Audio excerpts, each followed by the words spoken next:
Welcome, and thank you very much for asking me to speak to the topic of phenotypes of PCOS. My name is Clare Boothroyd. I'm very sorry that I'm not with you in India. I love your country. I've visited it quite a few times, and every time its diversity has been amazing. Hopefully, in the not too distant future, we will be able to travel vaccinated and meet each other again professionally. But for the moment, we will have to do with a virtual platform, which does, of course, have its advantages. And we have learned a lot about how to do virtual meetings and Zoom meetings. And one of the advantages, I think, is that I can flip through some of the slides very quickly because I know you have the opportunity to pause and to look at them if you need to. These are my dualities. This is the schema of the talk. I think if there's a take-home message from this talk is that there is much work to be done in our understanding of the phenotypes of polycystic ovarian syndrome.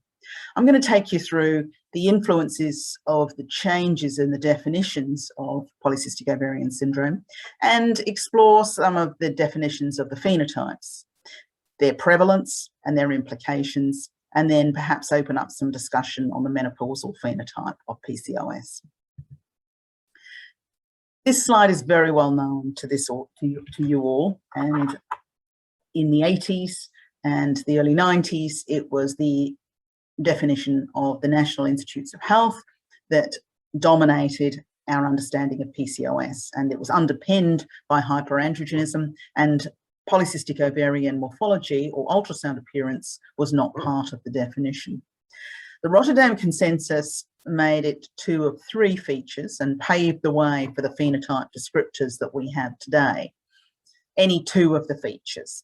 And of course, the Androgen Excess Society always articulated that the hyperandrogenism was an indispensable feature and ovulatory disturbance and or polycystic ovarian morphology should be accompanied.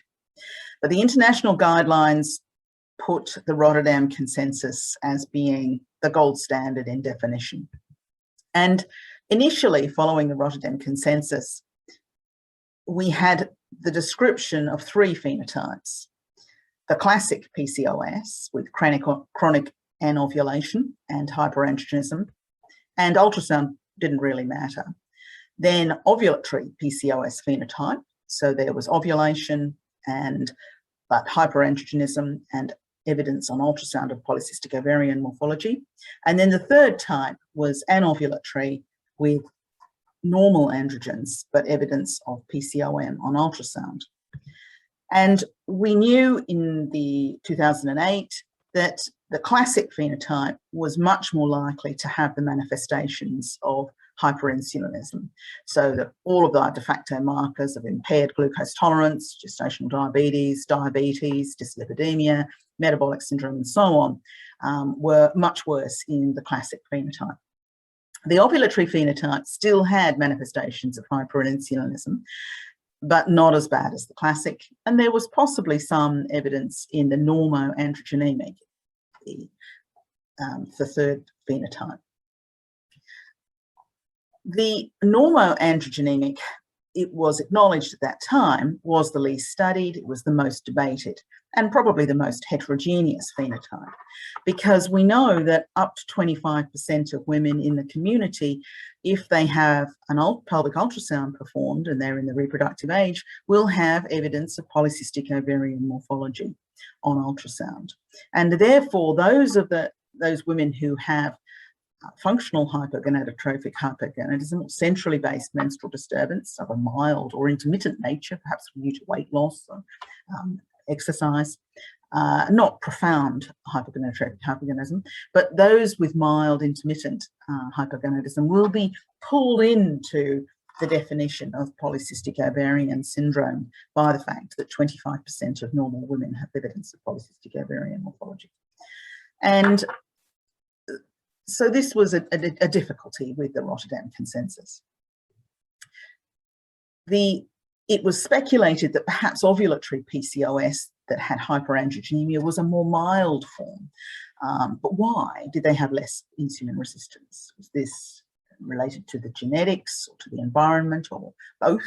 Or is it age-related? Because we know that women, as they enter their mid-30s and early 40s who have polycystic ovarian syndrome and have previously been anovulatory will actually start to resume their ovulation. And that's presumed to be due to the fact that the AMH becomes into the more normal range.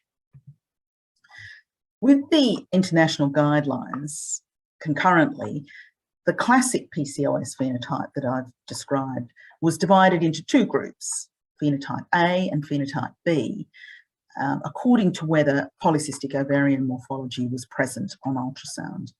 And phenotype A is now often referred to in the literature as complete PCOS, the full house, anovulation, hyperandrogenism, and PCON. And phenotype B is now, confusingly, sometimes called classic PCOS. But these have anovulation, hyperandrogenism, but do not have ultrasound evidence of polycystic ovarian morphology. So this is the way we now talk about the phenotypes. So previously classic is now phenotypes A and B. Previously ovulatory PCOS is now phenotype C, and normoandrogenic is now phenotype D. And you'll see that we don't really have a lot of good data, but it seems that the phenotypes A and B are more likely to have a higher BMI and a higher prevalence of cardiovascular risk factors. Ovulatory is intermediate, and phenotype D appears to have the most favourable cardiovascular risk factors, and this is from European data in 2014 and 16. We know that there's a whole lot of metabolic changes which occur in the classic PCOS and also in menopause, and I'm not going to dwell on this slide because I'm sure it gets covered very well in this conference. But I am now going to take you through 3 reasons why we've got to be really careful about what we understand by phenotypes. And the first is that it depends what population you draw your cases of polycystic ovarian syndrome from. And this is from a meta-analysis of a large number of reported observational studies in 2016. So that if you take an unselected population from electoral roll or the community, you'll see that they're roughly equal distributed between the phenotypes A, B, C, and D. In fact, the non-hyperandrogenic PCOS is perhaps more dominant. It's about 35%. So that's in an unselected population. If you take studies where the patients have been referred into either a hospital or a clinic because they have medical problems, then the phenotype distribution changes to an overall majority being phenotype A, the complete PCOS. And you can see that they're roughly 50%. And the other 3 phenotypes are roughly equally divided, B, C, and D. The second thing that's made the phenotype definition a little muddy over time is that as ultrasound technology has improved, so has our ability to count follicles in the ovaries. And you will remember that that was part of the Rotterdam Consensus of the definition of polycystic ovarian morphology if the criterion for ovarian volume was not met. And this is a very well argued paper that takes us through that as the frequency of the transducer used in ultrasound is over 8 megahertz, and that has increased from the early 2000s, and it's represented here by the big dots, you can see that the chance of diagnosing more than 12 follicles in an ovary increases, so that more women who perhaps didn't have polycystic ovarian syndrome were being captured by the fact that we were able to count more follicles because we had a better ultrasound probe. And this paper made the main recommendation that the threshold for the follicle number per ovary defining polycystic ovarian morphology should be greater than 25 follicles per whole ovary, not 10 or 12. And this applied where there was newer imaging technology, especially transducer probes greater than 8 megahertz. Obviously, if you were using an older or a different probe, then one would use the older criteria. Ovarian volume stands, and there were a couple of other recommendations which we don't need to go into now.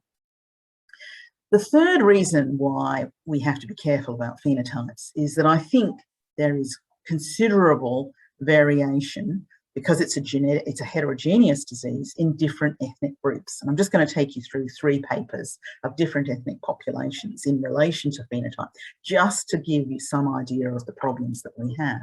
Now, this is a large Sicilian cohort reported in 2019. It's a referred population, over 1,000. And they make the comment that these women with PCOS had a lower prevalence of obesity, diabetes, altered glucose metabolism and metabolic syndrome, much lower than that seen in the US studies, in their counterparts seen in the United States. And the phenotype B was the most metabolically affected phenotype, followed by phenotype A. Phenotype C had an intermediate disorder, and only the normoandrogenic had no metabolic abnormalities. And that's in the Sicilian population. So the phenotypes may vary according to the ethnicity and indeed the environment in which the population is studied as well. Here's another example, the Polish population. And this is a more recent study, and it's again a referred population, 606. The distribution is pretty in line with that seen in the meta-analysis, roughly half of type A and then even distribution of the other 3. But the difficulty here was that it was a little unclear which ultrasound parameters were being used. Was it Rotterdam consensus of 2004, or was it the modification shown later? And I think that's something that we always need to be very careful about. Here's one closer to home for you. This is 307 referred cases of polycystic ovarian syndrome from the Rishikesh region of India, and it was clearly defined that polycystic ovarian morphology was greater than 23 follicles per ovary on a high-resolution scan. And this has some interesting and perhaps unexpected changes that you can see here, that the majority of the patients, of the 300 so, are of phenotype D. And the next most common is phenotype A, and that really doesn't align with the meta-analysis. Now, there may be different nutritional problems or ethnic problems that result in a preponderance of phenotype D. I think the diagnostic criteria are tight, but it's something that we need to bear in mind. So I think there's 3 main problems that we've got in our studies that I can see for the phenotype. I'm just returning to this paper from Rishikesh because it does have some quite interesting findings, that the phenotype A seemed to have a far higher AMH, but there's very little difference in the insulin resistance. And again, this would not necessarily match up with that seen in other populations. So, in summary, it's difficult for us to be conclusive about phenotype because the population studied may influence the phenotype prevalence, and the diagnostic modalities and the definition of polycystic ovarian morphology needs to be very carefully looked at because, of course, that's changed over time, and we have regional and ethnic variations. I'd now like to turn to the menopausal phenotype. As women age, and by that I mean in their 40s, the diagnosis of the severe phenotypes of PCOS become less, and polycystic ovarian morphology becomes less also, and androgens may fall. And of course, in the postmenopausal woman, we don't have diagnostic criteria for polycystic ovarian syndrome. The postmenopausal diagnosis is really made on premenopausal parameters, which obviously are some years before, and as I've shown in this talk, have changed over time. The interesting thing, and this is a very interesting paper that came out earlier this year, it was an invited review on menopausal phenotype.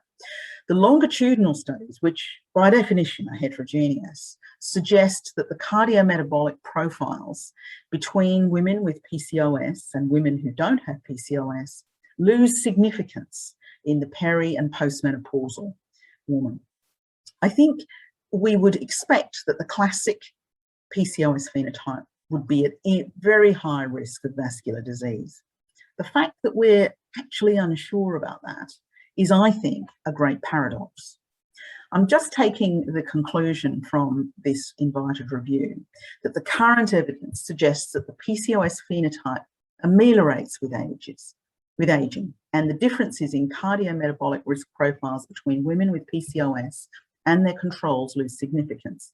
And this is important for our cardiovascular disease. And there's really not much data on other complications like obstructive sleep apnea, endometrial cancer, and mood disorders, because our studies of phenotype are difficult to perform. So what do we need? Where do we go in the future? Well, I think we need community-based, not referral-based, well-diagnosed phenotypes for PCOS, followed longitudinally from the reproductive years to menopause. And obviously, those studies are going to have to identify a lot of significant confounders, like the contraceptives used, progestin only versus the combined oral contraceptive pill. Ovarian drilling, you will remember that one of the early British studies which showed that there was no increased risk of cardiac disease in the PCOS cohort was thought that, in fact, there had been so much ovarian weed resections that that had modified the disease and reduced the risk. Again, a subject of some speculation. The influence of metformin, which is often widely used and is going to have significant influence on hyperinsulinemia and cardiac risk factors, and the use of statins. These are all going to be confounders in the longitudinal studies. I'm really excited to see that the Indian Council for Medical Research has initiated this study and is recruiting women with PCOS from the community, evaluating their comorbidities. And whilst it's not in the protocol, and I'll give you the references very shortly, and I'm sure many of you are involved with this very exciting work, it does have, it's not in the protocol that there's a plan for longitudinal follow-up, but this study does have the potential for that. It's already started looking at the exclusion of medication, and if it was a longitudinal study, then obviously then the commencement of confounding medication and interventions would have to be prospectively recorded. But the plan is to have phenotype identification and nested intervention studies. So it's very exciting work. So in the future, where do I see us going? I think we're going to unravel this great paradox of PCOS and the cardiac risk factors. And I haven't got time to talk about that, but it's a very interesting debate in itself, whether this is actually related to the high ovarian reserve that we see in women with polycystic ovarian syndrome, that it affords some kind of protection, because we know that gamete deficiency in women and in men is associated with increased all-cause mortality. So running out of gametes or having a low gamete reserve is not good, and is possibly related to senescence, and is the first marker of senescence. Maybe we're not seeing that in PCOS. It's an interesting topic that we can talk about at some other time. I think we will see machine learning, and there's an interesting paper from just last month on the role of machine learning to redefine phenotypes of interest. And in particular, this paper articulates that, in fact, sex hormone binding globulin, when it's low, is probably one of the most important phenotypes that may, in fact, be a predictor for adverse events in the future. And obviously, we will be looking forward to the cross-sectional and longitudinal research that I've alluded to. So thank you very much, and I hope there's some really good discussion.